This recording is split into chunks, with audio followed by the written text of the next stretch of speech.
Isang sasakyan ang nahulog sa isang tulay na hindi pa tapos gawin dahil daw sa Google Maps. Ito ang isang tulay sa may Indonesia na kasalukuyan ngang ginagawa kaya naman putol pa siya or wala pang kadugtong. So syempre bawal pa ngang dumaan dito pero ayun nga lang hindi nga to naharangan ng maayos kaya naman dito nga may mangyayaring insidente. April 9, 2025, on the way si Rudy Hero Comandano, 61 years old, sa bahay ng kaibigan niya and since hindi nga siya pamilyar doon sa lugar na to, dito nga siya gumamit ng Google Maps. Syempre kampante siya kasi nga sinusundan nga lang niya yung mapa doon sa may cellphone at dito na nga siya mapupunta doon sa may tulay na hindi pa nga kompleto. Habang nagda-drive, dito na nga matatakot at magugulat nga itong si Rudy nang biglaang mawala nga yung tulay at mahulog nga siya doon sa kalsada sa may baba. Taas na 40 feet, aakalain mong nag-GTA stunt itong si Rudy pero hindi nga kasi wala nga siyang idea na putol pala tong tulay. Buti na nga lang walang tao or kotseng dumadaan kaya nung bumagsak siya, wala naman siyang natamaan. Buti na lang din, maganda rin yung pagkakabagsak niya na hindi nga siya tumaob or gumulong-gulong or something.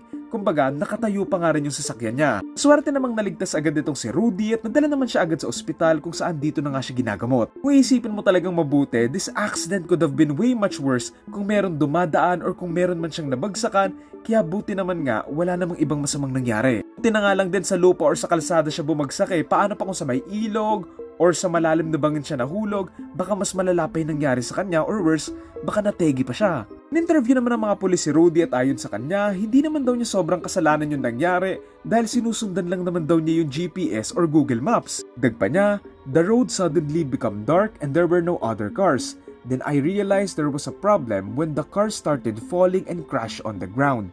But it was not my fault. Investigasyon, lumalabas na meron naman palang harang ng mga barriers papasok doon sa may tulay pero ayun nga lang, merong malaking space na kasyang-kasya pa rin yung mga sasakyan. Ayun pa doon sa mga pulis, may kasalanan din naman daw itong si Rudy dahil masyado daw siyang umaasa doon sa may Google Maps instead na tumitingin nga siya doon sa paligid niya. Sa ngayon, iniimbestigahan rin ng mga pulis yung construction company na nagmamanage nga dito sa tulay na inaayos dahil kahit papaano, kasalanan at responsibilidad pa rin naman nila yan. Sa ngayon, sinarado na nila na maayos yung tulay at naglagay na nga sila ng mga maayos na harang and mga warning signs and sana hindi na nga ito maulit pa.